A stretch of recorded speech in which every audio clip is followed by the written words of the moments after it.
நமக்கு ஒரு 4,5 லட்சத்திலிருந்து 5 லட்ச ரூபா வருஷத்துக்கு வருமானம் நம்மளால் சாதாரணமாக எடுக்க முடியுதுங்க. முழுமையாக இயற்கை முறையில் இயற்கை இடுபொருள் பயன்படுத்தி விவசாயம் பண்ண ஆரம்பிச்சாச்சுங்க. பார்த்திங்கன்னா நம்ம இயற்கையில் ஈல்டு ரொம்ப கம்மியாக வரும், ஈல்டு எடுக்க முடியாதுன்னு பரவாயில்ல எல்லோரும் சொல்லுவாங்க. ஆனால் அது முற்றிலும் உண்மை இல்லைங்க. இயற்கையிலையும் நல்லா ஈல்டு எடுக்க முடியுதுங்க. நம்ம ஸ்டார்டிங்கில் பலதானியம் விதைச்சி எருவு கொடுத்துட்டு கனஜீவாமிர்தம் எருவு போட்டுட்டு இந்த மாதிரி கலப்பு பயிர் மெயினாக என்னென்னா ஒரு விதலை தாவரம் 20 இலை தாவரம் கலந்து பண்ணணுங்க. அப்படி பண்ணும்போது என்னென்னா 20 இலை தாவரத்தில் இருக்கிற நைட்ரஜன் ஃபிக்ஸிங், அதாவது வேர் முடிச்சியில் காற்றில் இருக்கிற நைட்ரஜன் எடுத்து மண்ணுக்கு தலைச்சத்தை கொடுக்குதுங்க. அப்படி கொடுக்கும்போது என்னென்னா இயற்கையாகவே நமக்கு தலைச்சத்து கிடச்சிருதுங்க. ரெண்டாவது இன்னொன்று என்னென்னா நம்ம ஜீவாமிர்தம் கண்டினியூவாக கொடுத்துட்ருக்கோம். அதில் எண்ணிலடங்காத அளவுக்கு நுண்ணுயிர்கள் இருக்குது.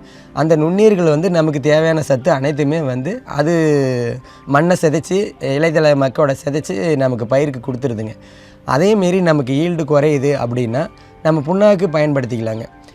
ட்ரிப்பில் நம்ம ஜீவாமிர்தம் கலக்கி விடுற மாதிரியே 200 லிட்டர் பேரலில் ஒரு 10 கிலோ ஒரு 4 வகையான புண்ணாக்கு 2 கிலோ போட்டு நல்லா ஒரு 3 நாள் கலக்கி விட்டோம்னா நல்லா தெளிஞ்சிருங்க.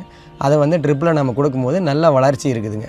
நமக்கு எல்லாமே நல்லா ஈல்டு கிடைக்குது. ஒரு ஏக்கரில் இப்போ ஒரு ஏக்கர் இந்த மாதிரி கலப்பு பயிராக பண்ணுறோம், அடுத்த வருஷம் இன்னொரு ஏக்கர் பண்ணுறோம், அந்த மாதிரி சுழற்சி முறையில் மாற்றி பண்ணுறோம். இப்படி பண்ணும்போது நமக்கு ஒரு 4,5 லட்சத்திலிருந்து 5 லட்ச ரூபா வருஷத்துக்கு வருமானம் நம்மளால் சாதாரணமாக எடுக்க முடியுதுங்க. அதே பார்த்திங்கன்னா 2015க்கு முன்னாடி நம்ம ரசாயன முறையில் விவசாயம் பண்ணும்போது பார்த்திங்கன்னா ஒரே பயிராக பண்ணுவோங்க. என்ன தான் நம்ம ரசாயன உரம் ரசாயன மருந்து கொடுத்தாலுமே பார்த்திங்கன்னா நோய் தாக்குதல் அதிகமாகுங்க, ஈல்டு எடுக்க முடியறதில்ல. ஈல்டு எடுத்தாலுமே ஒரு பயிருங்கிறதுனால விலை இல்லைன்னா நமக்கு வருமானம் எல்லாம் போயிருங்க.